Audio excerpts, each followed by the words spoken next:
Biasa kita dengar dengan geran individu. Tapi apa yang dimaksudkan dengan geran kongsi? Assalamualaikum semua. Geran kongsi itu dia adalah geran, contohnya tanah. Geran tanah itu dimiliki oleh lebih daripada seorang pemilik. Maksudnya di atas geran tersebut dia ada lebih daripada satu penama. Contohnya mungkin 2 orang, 3 orang dan seterusnya. Apakah risikonya?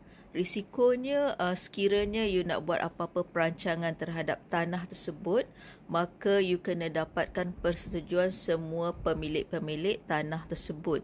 Contoh, kalau katakanlah you nak menjalankan projek menanam durian musang king ke atas tanah tersebut, tapi sekiranya ada antara pemilik itu tak bersetuju, maka projek itu tidak boleh dilaksanakan.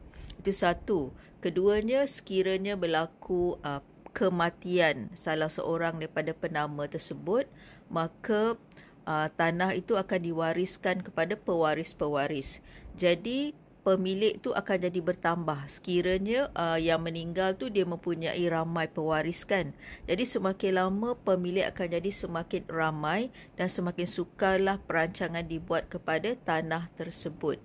Dan kalau sekiranya you nak memohon pinjaman di bank ke ataupun LPPSA pun agak sukar, sebab mereka ataupun tempat-tempat pinjaman ni biasanya mereka memerlukan tanah geran individu. Itu adalah antara risiko-risikonya lah. Jadi sedikit sebanyak perkongsian hari ini saya harap dapat memberi pemahaman kepada you all tentang apakah risiko tentang geran kongsi. Sekiranya ada sesiapa yang mempunyai keraguan ataupun ketidakpastian dalam bidang hartanah, bolehlah hubungi kami di A Legacy Empire Properties. Sekian.